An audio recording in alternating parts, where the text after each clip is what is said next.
এদেশের ইসলামী আন্দোলনকে বেগবান করতে গিয়ে যে দলে শত শত শাহাদাতের রক্ত পাড়ি দিয়ে যে দল সামনের দিকে বেগবান হয়ে চলছে, সেই দলের মধ্যে কিন্তু কোনো গ্রুপিং নাই, ঠিক কিনা? আকলমন্দ ইশারা বাসাত, সচেতন ব্যক্তির জন্য ইঙ্গিতটাই যথেষ্ট। এদেশের একটি ইসলামী আন্দোলন আছে, দল আছে, যারা নেতৃত্বের জন্য দল করে না, তারা দিন কায়েমের জন্য দল করে। যারা নেতৃত্ব চেয়ে নেয়, ইসলাম তাদেরকে নেতৃত্ব দেয় না। বাবার ছেলে পীর হবে, বাবাও পীর, ছেলেও পীর, পীর জাদা। পীরের ছেলে হলে পীর জাদাই হবে। দুই একটা হারামজাদা নাই?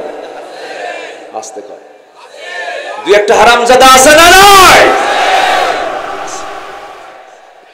সম্মানিত ভাইয়েরা, গণতন্ত্রের কথা আপনাদের মুখে মানায় না। গণতন্ত্র তাদের মুখেই মানায় যারা রাজতন্ত্রকে অস্বীকার করে। রাজার ছেলে রাজা হবে, কি এটার নাম কি? রাজতন্ত্র। পীরতন্ত্র। আমি পীরকে অপছন্দ করি না, আমি পীরকে ভালোবাসি। আবার ভুল বুঝবেন না, এই যে মিডিয়া আছে তো, কোন দিক দিয়ে কোন প্যাঁচ লাগায় দেয় আল্লাহ জানে, কোন কথা কোন দিকে ভাইরাল কইরা কি করে আল্লাহ জানে। আমি পীরকে সম্মান করি, শ্রদ্ধা করি।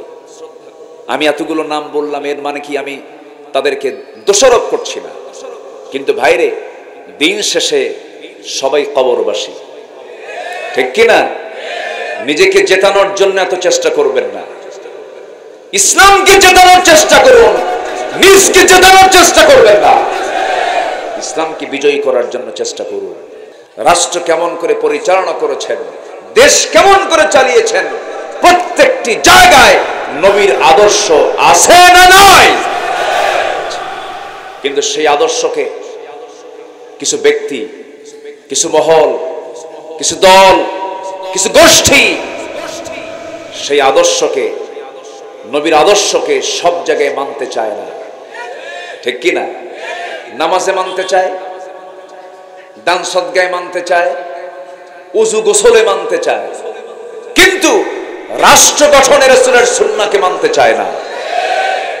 যারা রাসূলকে শুধু ব্যক্তি জীবনে মানবেন, রাষ্ট্র জীবনে মানবেন, এটা উম্মত নয়, এটা ধোঁকাবাজ, প্রতারক, ভণ্ড। ক্লিয়ার? কথা ক্লিয়ার?